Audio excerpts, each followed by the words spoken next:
أعوذ بالله من الشيطان الرجيم بسم الله الرحمن الرحيم الحمد لله رب العالمين الرحمن الرحيم مالك يوم الدين إياك نعبد وإياك نستعين اهدنا الصراط المستقيم صراط الذين أنعمت عليهم غير المغضوب عليهم ولا الضالين آمين اللهم صل على سيدنا محمد الفاتح لما أغلق والحاتم لما سبق الناصر الحق بالحق والهادي إلى صراط المستقيم وعلى آله حق قدره ومقداره العظيم ورضي الله تعالى عن أصحاب رسول الله صلى الله عليه وسلم ولا حول ولا قوة إلا بالله العلي العظيم جاهمة الشيخ احضر لنا بهذا المحضر وتقتفي بنظرة تقتل لنا بزفر السلام عليكم ورحمة الله وبركاته. Louange à Allah, Seigneur des mondes, celui qui élève qui il veut, celui qui choisit parmi ses serviteurs des hommes de lumière, celui qui nous a accordé l'immense faveur d'être réunis en ce lieu béni. Allah subhanahu wa ta'ala dit: ô vous qui avez cru, craignez Allah et soyez avec les véridiques. Surat At-Tawbah, verset 119. Aujourd'hui, par la grâce d'Allah, nous sommes avec les véridiques. J'adresse mes salutations respectueuses, mes hommages les plus sincères à notre guide, notre maître spirituel, Baye Sakhir Ndiaye. Avant d'aller plus loin, permettez-moi de rappeler ce que représente réellement Baye Sakhir Ndiaye pour nous. Baye Sakhir Ndiaye est notre maître spirituel. Baye Sakhir Ndiaye est celui qui nous a transmis le wird de la tariqa Tidjaniya. Baye Sakhir Ndiaye est celui qui nous a accompagnés dans la tarbiya jusqu'à la connaissance d'Allah subhanahu wa ta'ala. Et pour certains d'entre nous, Baye Sakhir Ndiaye les a introduits dans l'islam.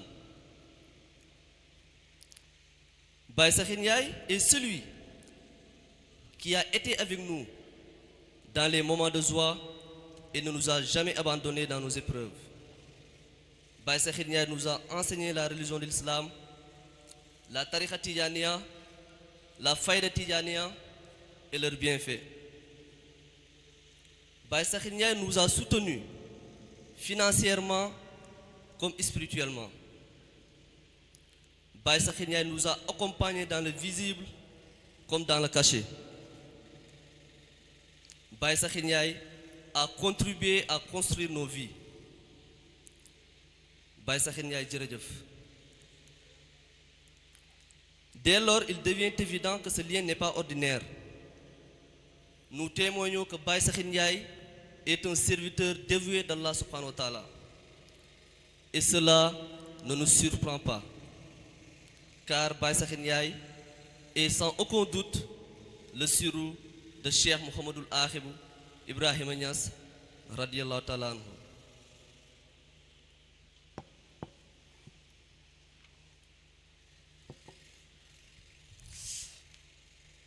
Mais au-delà de ses origines, c'est la lumière qui a plus d'importance. Car dans la tradition spirituelle, la lumière ne voyage jamais seule. Elle se transmet de cœur en cœur, de maître en disciple, de génération à génération. Et c'est précisément pour cette raison que la ziara occupe une place si importante dans notre cheminement spirituel. Baye Sakhir Ndiaye, nous sommes venus aujourd'hui de partout vous faire la ziara. Mais en réalité, cette ziara dépasse les apparences. Car vous faire la ziara Baye Sakhir Ndiaye, c'est se connecter à une scène lumineuse ininterrompue. Vous faire la ziara Baye Sakhir Ndiaye, c'est faire la ziara à Cheikh Mouhamadoul Akhibou Ibrahima Niass radiyallahu ta'ala anhu. Vous faire la ziara Baye Sakhir Ndiaye équivaut à faire la ziara à Maulana Cheikh Ibrahima Niass radiallahu ta'ala anhu. Vous faire la ziara Baye Sakhin Ndiaye, c'est faire la ziara à Cheikh Ahmed Tidiane Serif radiallahu ta'ala anhu. Vous faire la ziara Baye Sakhin Ndiaye, c'est faire la ziara au prophète Muhammad sallallahu alayhi wa sallam. Car, comme l'a enseigné Maulana Cheikh Ibrahim Niass dans Jawahir Rasail, celui qui se rattache à celui qui est rattaché est lui-même rattaché. Et c'est pourquoi la ziara occupe une place essentielle dans notre cheminement spirituel. Le poète dit, la ziara aux hommes de Dieu est un baume qui soigne les cœurs. La ziara est la clé des portes de la guidance et du bonheur. La ziara clé la volonté dans une poitrine vide et libère le cœur rétréci à cause des péchés nombreux. La ziara assiste l'opprimé, rehausse l'homme au profil bas, accorde la provision à celui qui en manque et restaure les cassures du fracturé. D'après Ubaydata ibn Sabit, le prophète Mohammed sallallahu alayhi wa sallam a dit, Dieu l'exalté dit, mon amour est dévolu et réservé à ceux qui s'aiment en moi, qui se rendent visite pour moi, qui se portent secours et assistance pour moi et qui se fréquentent uniquement pour moi. Maulana Cheikh Ibrahim Niass dit dans Jawahir Rasail, tome 3, lettre adressée à Omar ibn Malik, le secret de notre tariqa réside dans la fréquentation, le fait d'être ensemble fréquemment et le partage des mets. Cheikh Ibrahim Niass dit également dans Jawahir Rasail, tome 1, lettre 22, le disciple ne se lève jamais autant que par la ziara. Toute grâce s'y trouve et toute perte est liée à sa négligence. Baye Niass ajoute dans le tome 1, lettre 23, toujours dans Jawahir Rasail, maintenez les relations avec le maître, rendez-lui visite et recherchez son agrément. Mais cette relation avec le maître ne se limite ni à l'amour, ni à la proximité, chers condisciples. Cette relation avec le maître impose une éthique, une discipline et un sens des priorités. Il est rapporté qu'Imam Junaidi a reçu simultanément 2 commandements, l'un provenant de son père biologique et l'autre provenant de son maître, Siri al-Sakati.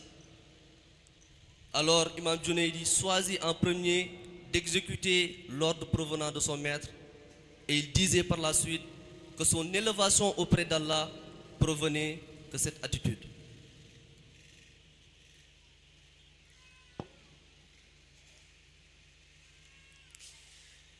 Dès lors, chers condisciples, nous devons veiller à préserver ces relations avec le maître avec sérieux, avec sincérité et constance.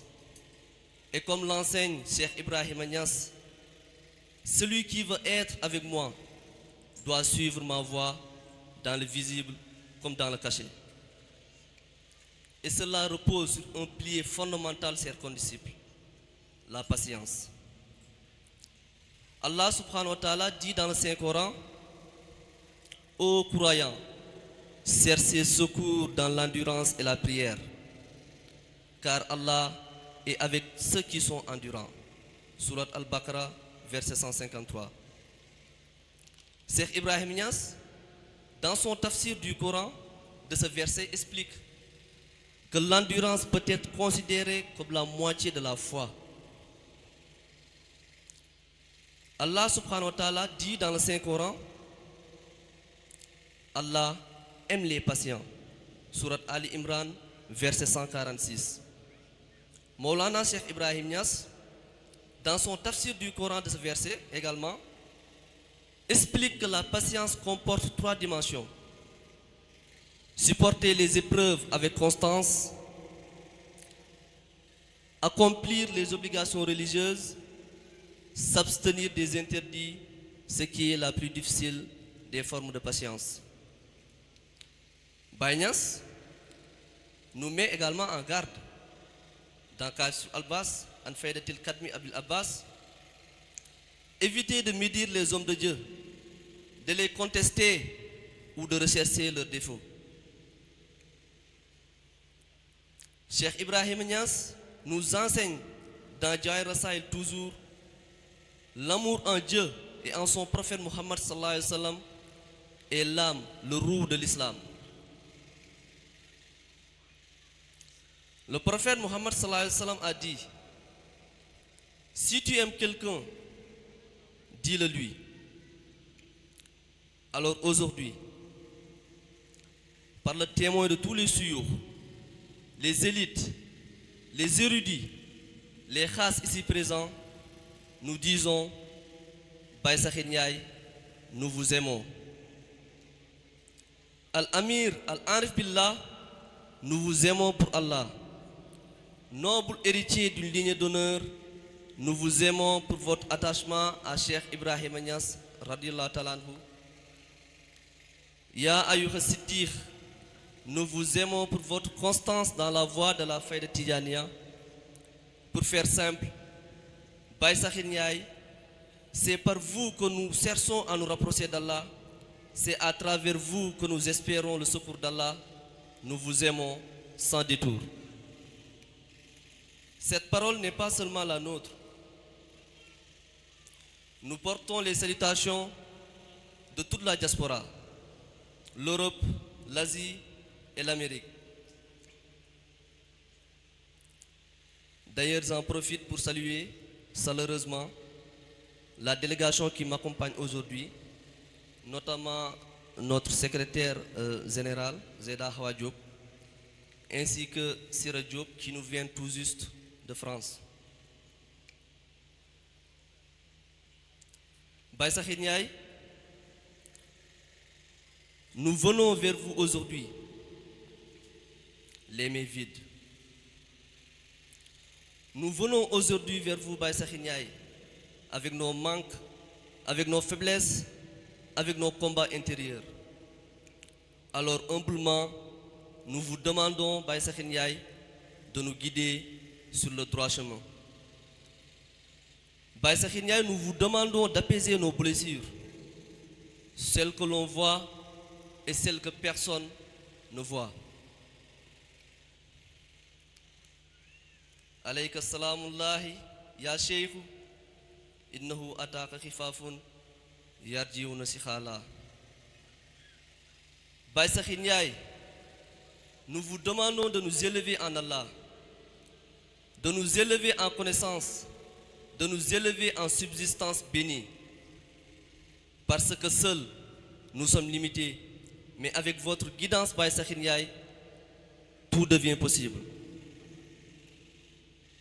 Nous vous demandons de nous fortifier, de raffermir nos cœurs, de nous maintenir dans la voie de Maulana Cheikh Ibrahim Niass, dans le visible comme dans le caché. Car au fond, ce que nous cherchons à travers vous, Baye Sakhir Ndiaye, c'est Allah.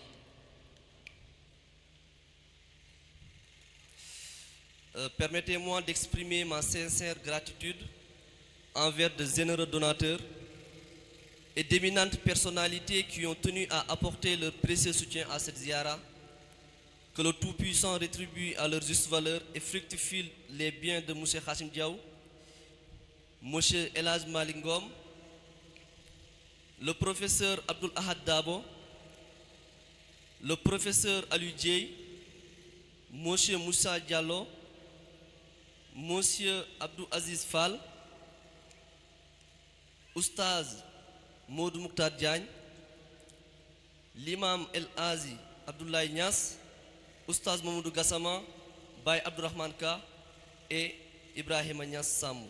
Que le Seigneur agrée leurs gestes et en fasse une source de bénédiction continue. Nous remercions également tous les condisciples de partout pour leur loyauté, leurs engagements, leur soutien matériel et spirituel. Et enfin, nous nous tournons vers Allah. Nous prions Allah qu'il vous accorde, Baye Sakhir Ndiaye, une longue vie, qu'il renforce votre lumière, qu'il élève votre rang. Nous prions également pour notre Sénégal, la paix, la stabilité et le développement. Et enfin, Allah subhanahu wa ta'ala dit, si vous aimez Allah, suivez-moi, Allah vous aimera. Assalamu alaikum wa rahmatullah wa barakatuh.